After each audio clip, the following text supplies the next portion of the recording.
চর্মের এক ভয়াবহ রোগের নাম ইপিডার্মাল নিভাস। এই ইপিডার্মাল নিভাস অত্যন্ত ভয়াবহ, দেখতেও বিশ্রী, কুৎসিত কালো। এই যে বেশি বেশি হয়, অন্য অন্য জায়গাতেও হয়। এই যে যেরকম বেশি বেশি হয়, লোয়ার লিম্বচেও হয়, বিশেষ করে গোপন অঙ্গে, ছেলে মেয়েদের গোপন অঙ্গে এগুলো বেশি বেশি হয়। আর দুর্ভাগ্যবশত কারো কারো এই কনজাংটিভার উপরে, এই উপরের যে আইলিড আছে, এই আইলিডের নিচে অনেক সময় হয়ে থাকে। তখন দেখতে খুব ভয়াবহ দেখা যায়, চোখের দিকে তাকালে মানুষ ভয় পায়। মূলত এটা ইপিডার্মাল নিভাস। ইপিডার্মাল নিভাসের উপরে গুরুত্বপূর্ণ কিছু আলোচনা করব। আসসালামু আলাইকুম ওয়া রাহমাতুল্লাহি ওয়া বারাকাতুহু। আমি ডাক্তার মীর শহীদুল ইসলাম। আমার চেম্বার শুভেচ্ছা 255, ঐতিহ্যবাহী শেখগার ছিলেন। যে কোনো একটা সার্চ ইঞ্জিনে ডাক্তার মীর শহীদুল ইসলামকে সার্চ দিলে আপনি আমার সম্পর্কে বিস্তারিত তথ্য পেয়ে যাবেন। দর্শক শ্রোতা, আলোচনা করব ইপিডার্মাল নিভাসের উপরে। ইপিডার্মাল নিভাস এটা নন ক্যান্সার, এটা ক্যান্সার না, এটা ওই একটা বিনাইন।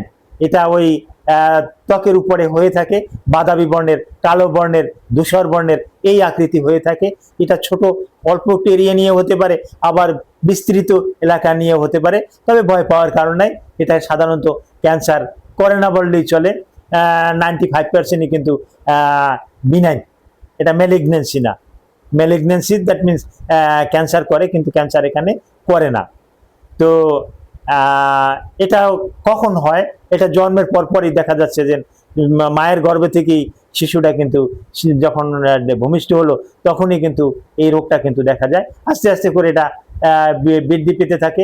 কারো কারো ক্ষেত্রে স্টপও থাকে, আবার কারো কারো থেকে ওখান থেকে বেশি বেশি বৃদ্ধি পায়। তো হ্যাঁ, বৃদ্ধি পাওয়ার পরে এটা জটিল পর্যায়ে চলে যেতে পারে।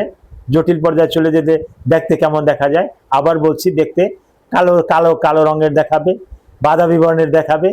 সাথে সাথে ওর ভিতরে কিছু পশম থাকবে, কিছু চুল থাকবে, হেয়ার থাকবে। হ্যাঁ, অনেক সময় এটাকে হেয়ারি নিভাসও বলা হয়, যদিও হেয়ারি নিভাস একটু আলাদা ডিসক্রিপশন আমাকে দিতে হয়। তো এই হেয়ারি নিভাসও কিন্তু এই সেমই। হ্যাঁ, এটাও ওই ইপিডার্মালে হয়। আর ইপিডার্মাল বলতেই বা আপনারা কি বোঝেন? ইপিডার্মালের একটু সংজ্ঞা দিতে হয়। আমাদের যে স্কিন, এই স্কিনটাকে 3টে ভাগে কিন্তু আমরা ভাগ করেছি। প্রথমটাই ইপিডার্মাল, হ্যাঁ, তারপরে সাবকিউটেনাস, তারপরে আমি ভুল বলতেছি, হ্যাঁ, ইপিডার্মিস, তারপর আসে ডার্মিস, তারপর আসে ইপিডিডাইমিস অথবা সাবকিউটেনাস। এই কয় জায়গাতে কিন্তু এইটাই কিন্তু চামড়ার একটা স্তর। সবচাইতে উপরেরটা ইপিডার্মিস। এই ইপিডার্মিসে এটা ওই বেশি বেশি হয়ে থাকে, যার পরিপ্রেক্ষিতে এটার নামই ইপিডার্মিস নিভাস। এখন এই ইপিডার্মিস নিভাসের হলে লক্ষণটা কি? কালো কালো দেখাবে, চুলকাবে, ওই নিভাসে টিউমারের মতন থাকবে, ফুলা ফুলা ভাব থাকবে, এবং ওখানে চাপ দিলে, প্রেস করলে প্রচণ্ড ব্যথা থাকবে। তবে আবারও বলছি, এটা not malignancy, it is benign. এটাই ক্যান্সার করে না। তো ক্যান্সার যেহেতু করে না, ভয়ের আর কোনো কারণ নাই। এখন এর চিকিৎসা কি? জি, একজন বিশেষজ্ঞ ডার্মাটোলজিস্ট দেখাতে হবে। উনি এটা নিয়ে অনেক গবেষণা করবে, চিন্তা ভাবনা করবে।